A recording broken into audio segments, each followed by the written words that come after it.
Hello, happy Independence Anniversary to Nigeria and Nigerians.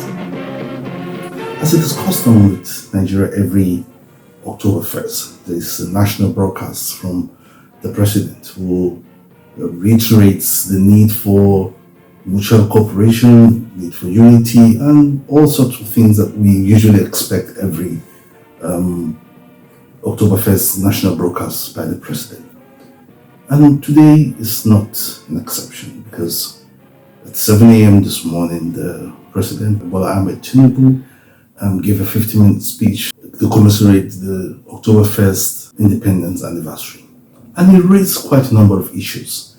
And those issues, one of such issues is what we'll be discussing today on Joy Research Blog.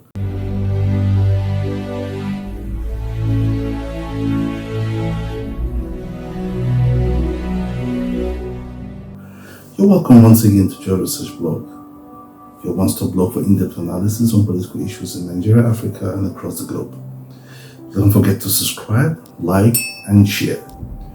Today, the president raised quite a number of issues. Among such issues he raised is the fact that the low-income earners will be paid an extra 25,000 naira over the next 6 months to cushion the effect of the subsidy removal.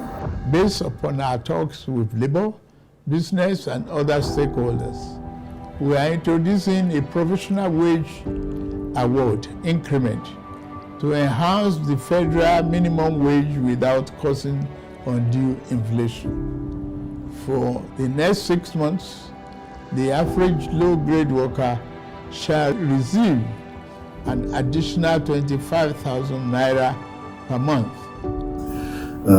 Still very fresh in our memory that on May 29, the president announced that the subsidy will now be totally removed. And that has brought a lot of untold hardship to many Nigerians who live below the poverty line. And of course, even Nigerians who were deemed to be middle class still find it very difficult to cope with the effect of the subsidy removal. And to cushion the sufferings, the president in his magnanimity announced that it's going to be a 25,000 naira salary increment for the next 6 months for low-income earners. Well, while this is a welcome development, the question to ask is low-income earners for the next 6 months. How do we define the low-income earners? Is it only going to be at the federal level? What about the states? And then what about the private sector? For example, if it's going to be for the federal government, and then you ask yourself this very important question. The civil servants at the state level, civil servants at the federal level, and those who work in the private sector who are deemed to be low income earners, they all go to the same market.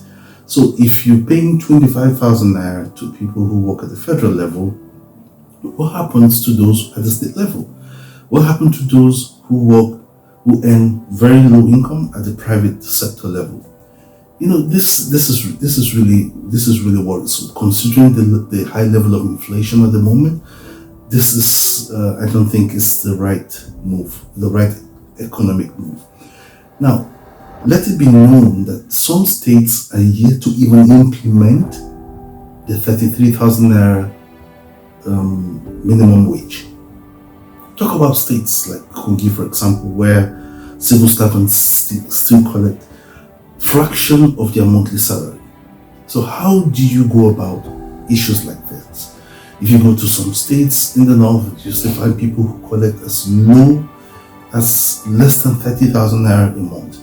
And some states will tell you the reasons why we are unable to implement fully the minimum wage is because of the income. Our IGR is low, the income from the federal education is low, and all of that. Now, with the announcement of 25,000 naira extra for the next 6 months for civil servants, of course, this will be at the federal level. What happens to people at the state level? What happens to people, low-income earners who work for the private sector? The cleaners, the gardeners, for example, they all go to the same market. They all feel the heat from the subsidy removal. What do you do about these people who earn very low income and they work in the private sector?